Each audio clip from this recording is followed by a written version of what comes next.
ya covid baye covid wa musore rwose uziko amafaranga yarabuze kubura gusa ariko wa nta kibazo ntayirwaye nanjye nayirwaye ese ubundi buri umuntu bayimusanga yabigenza gute iyo bayigusanzemo bakujyana ahantu mu bitaro iyo batigusanzemo ariko bari kugukeka bakujyana mu kato ubu bantu bose bagiye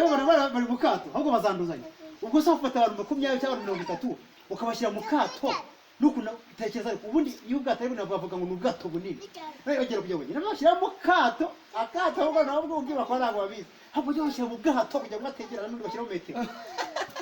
ntabwo ari byo bashaka kuvuga bashatse kuvuga ko ahubwo bazanduza igihugu cyose